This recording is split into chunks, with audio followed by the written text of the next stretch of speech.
know if everyone really knows how my mommy died. I know she was old, and yeah, that was a factor in her death. But how she died was with a stroke, and the stroke was also caused by something else, not just old age. It was caused by cancer of the lungs, and I think in layman terms, it was her lung tissues traveled up to the brain, and then it caused her a stroke. So shortly in the hospital, I thought she was going to get better, and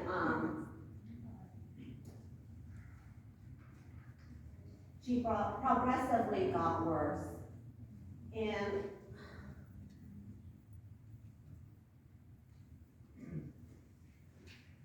so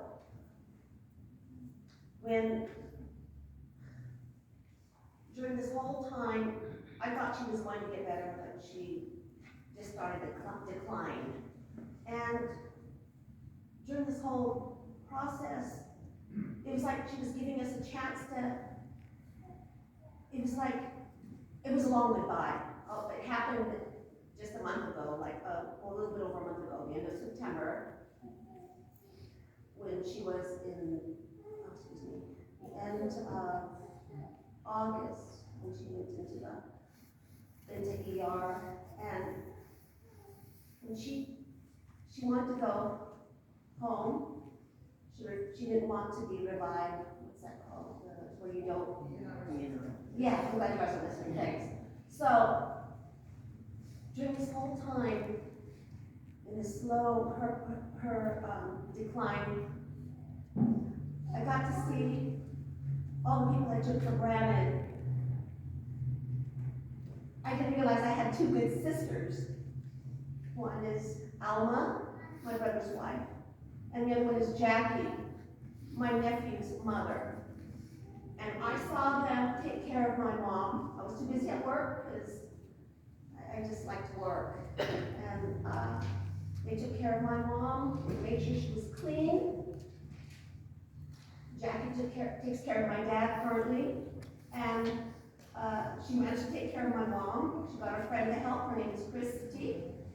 And I saw my nephew Ferdinand, my nephew Alex 3. Everyone was involved in her care. They cleaned her, they fed her, they were up, they worked on before they did their jobs, came back after the jobs and continued helping my mother.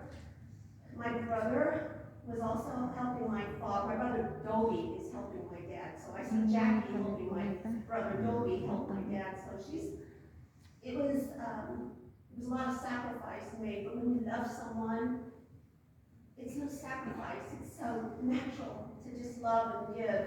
And when you know someone's done so much for you, you don't even think of the word sacrifice. It's just you do because you love. But what I wanted to say was, my nephew said my mom was at peace when she left. And that night, that day, like I said, I love to work. Jackie told me, you're gonna have to come home, I think. I don't think you should just come home. And when she told me, that was an indication that I think this is more urgent. So I went home that day, and my mom was really almost lifeless. And they had the hospice nurses there. We had like 2 or 3 of them there. Very good, beat us very good, taking care of the dying elderly. Right before my mom left, her ghost left her body. My brother Dobie had his cheek. He had his cheek next to my mom's cheek. And I could see my mom dying for breath. She was suffering, she was hurting, she was in pain, but she didn't say she was in pain.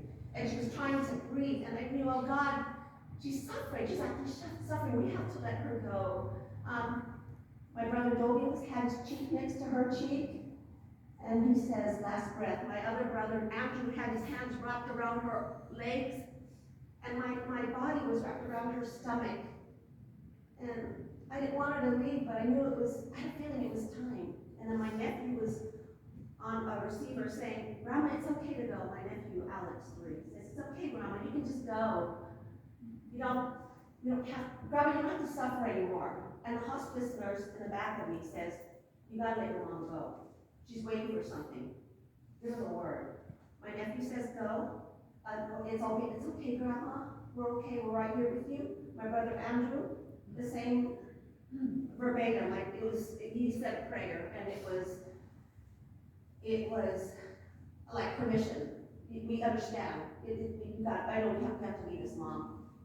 And my brother Dobie, he had his cheek next to her cheek, and I was breathing, and I'm like, okay, Jesus, go ahead. Holy Spirit, take my mom, give her relief. She's suffering. And somewhere along the line, she was giving up her ghost, and my brother Dobie, I can hear him say, that's the last breath. And I said, no, it's not the last breath. Her stomach is still moving because I was holding her stomach like this. And he says, no, last breath. And I said, no. And then finally he says, last breath. And then the hospice nurse walked over and she said, it is the last breath. And for some reason, it's an experience that I thought I was going to be scared of someone dying in my hands. But it was I can't explain the experience. We were holding her. My brother was holding her. My other brother was cheek to cheek with her. He could breathe her breath, her last breath. And I was holding her stomach, and it was still warm. It was a weird experience. And I knew she gave up the ghost. Something told me she's looking at us right now. We're over here crying over this body. It was so weird. But anyway, it was the experience alone of someone dying in your arms, especially when you love them so much, it's so, I can't explain it. And being there, present, and it was like she needed your approval. She needed our approval to get moving. She needed our acknowledgement that, hey, it's time. Anyway, what I got out of it is I got 2 sisters and trust, forever, and in our mourning process, I got to thank a lot of people during our mourning process. We had rosaries, something I'm not very in tune with the Catholic Church. That's something I kind of like just took for granted, but it meant so much during our mourning period. It was 9 days of novena, and I met Ashley's aunties, Manu Venus, Manu Marilyn, Manu Divina, got together with Manu Lillian Olivia, Manu Lillian Baton, and my cousin Rita, Auntie Angie and Uncle Carl. They all came every night, and they put this rosary together, and I got to know the rosary again, and it was nice because they brought a lot of food. It was kind of like a rejoicing more than a mourning, so they changed our mourning into something really social, and because of that, I continued to work.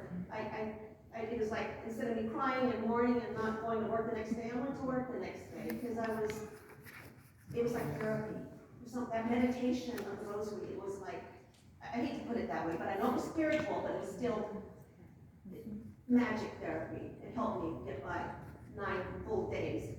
And, also, not just that, but there's a lot of people praying for us. There's my mom's sisters, like Auntie Linda and Uncle July, Auntie Marina, her husband, Uncle Joe, my Auntie Gloria, and my Auntie Edith, and Uncle Flower and Auntie Angie, of course.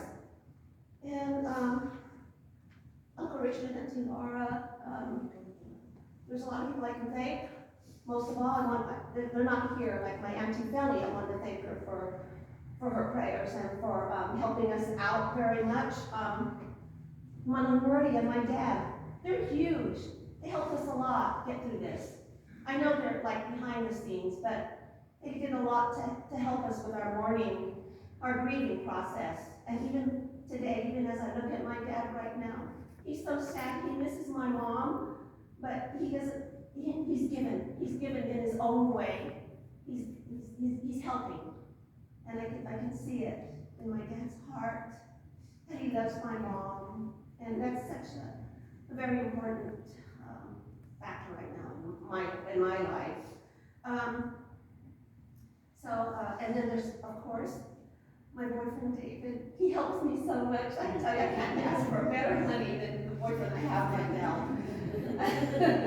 He's so, I don't know. He doesn't know I love him as much, but I don't really publicize it. It's harder to see He's such a good guy.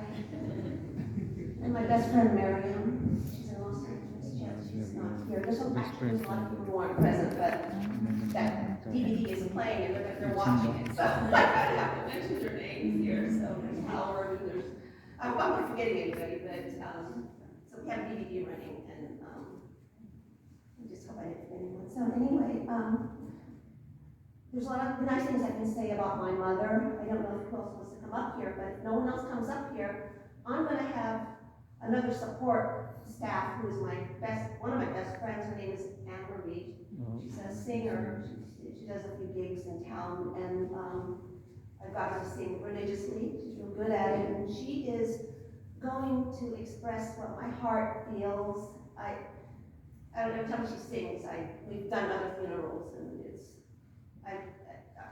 she does a good job expressing my mourning. But I welcome anyone else who wants to say any more. Other than that, I'll go ahead and in a few minutes, after a little bit of meditation, I'll go up and play some more music so my Anne-Marie can sing. The booklet has lyrics. I mean, it's not a show. I want everyone to join. As good as she is, I still want people to join. That's why I made so many booklets so everyone can sing as a group. It's not a show.